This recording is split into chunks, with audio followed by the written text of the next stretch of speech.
devijime që i bojnë njësort janë befasi e madhe në kuptimin që është shumë e ditun që sidomos të njësort digital, njësort e mençën që ju thuat, këta kanë disa probleme sidomos në sistemet elektroenergjetike që nuk kanë stabilitet lartë, matja e tyre mund të ketë devijime, në një anë për shkak të si që thot populli kur kemi ndryshim, kur kemi devijimin tension, luhatje në tension, atëherë ato orat e brendshme të cilat ata i kanë të instalume, ato mund të kenë zhvendosje të kohës përkatësisht po flasim këtu llogaritjen e tarifës natës edhe tarifës ditës, domethënë me të lirën edhe me të shtrejtën. Në anën tjetër kemi ndërprerje të mëdha të energjisë elektrike, gjitha këto e bojnë pak më të vështirë me i menaxhu këta njësor, prandaj edhe është detyrë e kecit në këtë rast që ato të garantojnë që njësor të tyre janë duke e bë matjen e duhur. Prandaj unë jam befasu nga kjo gjendje për shkak se unë kam besu që edhe kam prit nga kecit që ata i marrin edhe i kalibrojnë njësort e vet në baza të rregullta, për shkak se edhe bëhet edhe vizita e njësorëve, domethënë bëhet leximi i vlerave, prandaj kisha prit që brenda asaj kohe të bëhen rikalibrimi njësorëve në rast se ka devijime. Në disa simulime shumë të thjeshta që i kam bë, në rast se kemi rritje, atëherë rritja do të shkojë dikun midis 15 edhe 21%, po flasim këtu për një konzumator i cili konzumon 400 kWh, me faturën aktuale dikon ka pagu 30 euro, nëse kemi 15% ngritje, ajo do të shkoj dikon të 35 euro, 18% shkon, do më thonë nëse shkojmë për 21%, shkon 37.27 euro, do më thonë është tani dikon ofër 6 euro e gjysmë paguajnë ma shumë, po flasim për konzumator që konzumojnë dikon 400 kWh mrena muajit. Për ata që konzumojnë 1000 kWh në muaj, atëherë ata do të paguajnë shtesë dikon midis 12 edhe 18 euro. Çka i bie që në realitet konsumatorët e Kosovës, nëse kemi ngritje 20%, i bie që do të kenë 2 muaj e gjysmë shtesë të cilët do të paguajnë energjinë elektrike. Në rast se kanë paguar tash për 12 muaj, tani kanë paguar për 14 muaj e gjysmë, të cilët e kanë shtrime brenda këtyre 12 muajve. Është një barë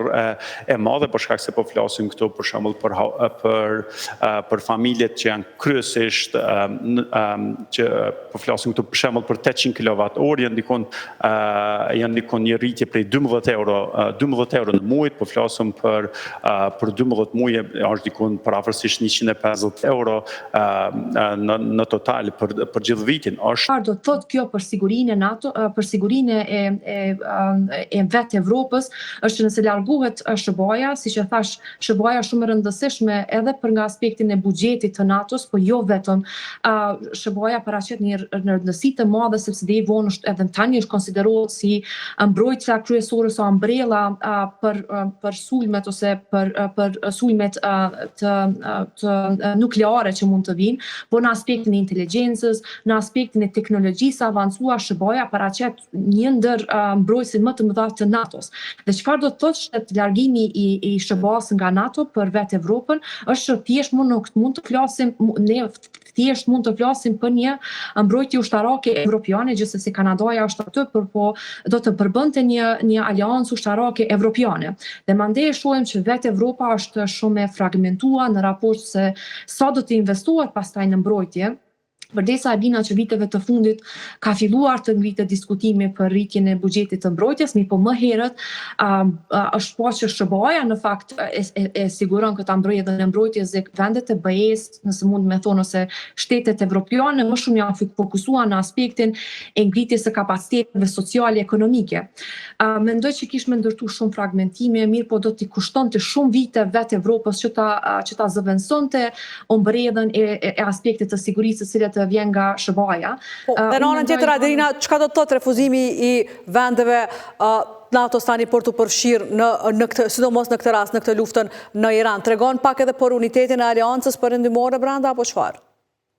Sigurisht tregon për unitetin e brendshëm aty refuzimi, sepse na e dina që ka shumë ankesa që vjen edhe nga BE, sepse drejt për drejt është prekur aspekti ekonomik, dhe e dina që ngushtica e Ormuzit paraqet një rëndësi të madhe, sidomos për shtetet e Evropës për sigurimin e energjisë. Rritja e çmimeve të mëdha është një lloj rezistence për me e mbrojt aspektin ekonomik edhe global. Po e dina që dhe vetë në SBA ka rritje ose kritika të shumta drejt administratës Trump, sepse ka shkaktuar një krizë ekonomike që po e prek edhe vetë SBA-n. Kjo edhe vjen edhe prej demokratëve, po gjithashtu edhe prej qytetarëve. Kjo tregon unitetin, po ky unitet si mundet mu përkthy në aspektin e sigurisë lën pikpyetje të mëdha,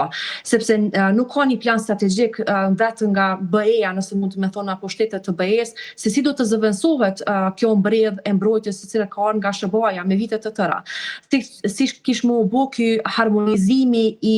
mbrojtjes në mes të shteteve të BE-s, po e them të BE-s, po gjithsesi po flas për më gjon për shtetet evropiane. Dhe mandej kjo është paraqet një unitet, po në anën tjetër ka shumë zëra të brendshëm të cilët refuzojnë me investu në aspektin ushtarak edhe të mbrojtjes.